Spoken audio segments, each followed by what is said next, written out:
Welcome to Focus Washington. I'm Chuck Conconi, and my guest today is David Weinberg, who is a partner and chairman of the environmental and safety practice at the Washington law firm of Wiley Rein.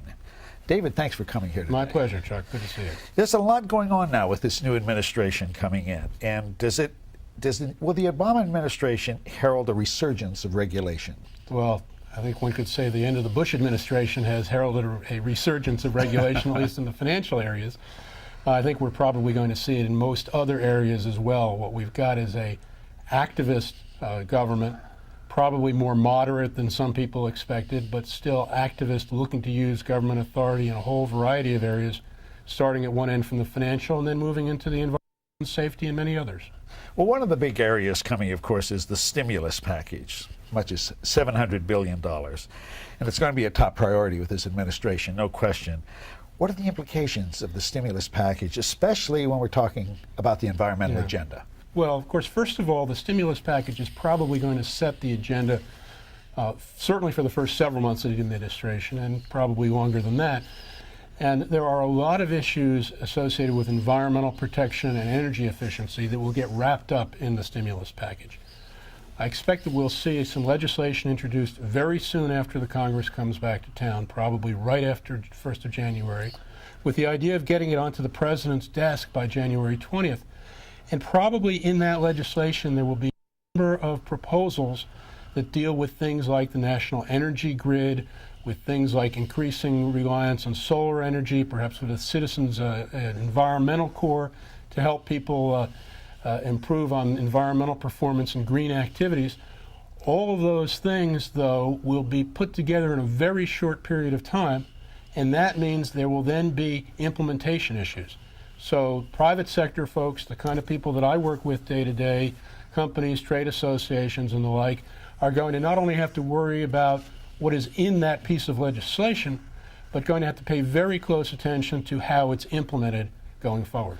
Well, that means what you're talking about, I guess, is environmental impact statements and things like that. Do you think the administration is aware that it's going to face that kind of problem? Yeah, the administration is aware. There's an inherent contradiction that the administration is going to have to resolve, both in that legislation going forward, between moving quickly on projects like building new roads and building electrical transmission lines and so forth, and the environmental programs that have been adopted and implemented over the last 30 years and often have been used to slow down those programs. That's right. Things like the National Environmental Policy Act, the Endangered Species Act.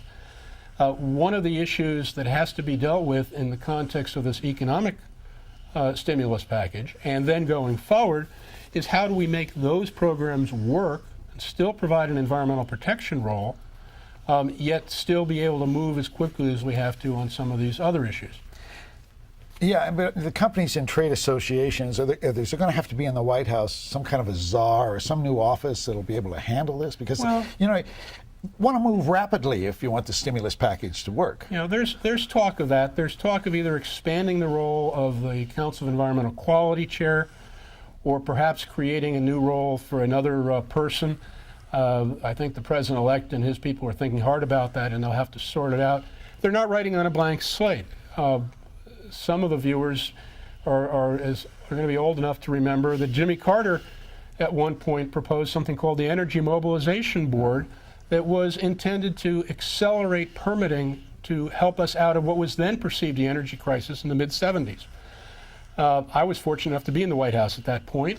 And if there's some files there that if they're dusted off, I think are probably going to give some people some ideas of how to try to address these challenges. But even in a Democratic-controlled Congress, it is going to cause some fights. Oh, no question, no question. And there will be people on either side of these issues. They're economically very important issues, and there are some industries that are going to be able to take advantage of it more flexibly.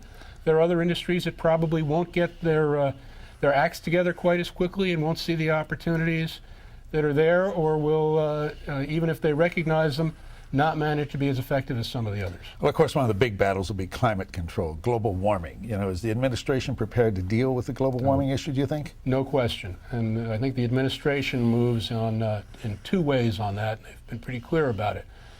One, the president-elect endorsed cap and trade legislation as part of The campaign was very strong in that, and I expect that they will move that legislation, but that's going to take a little while.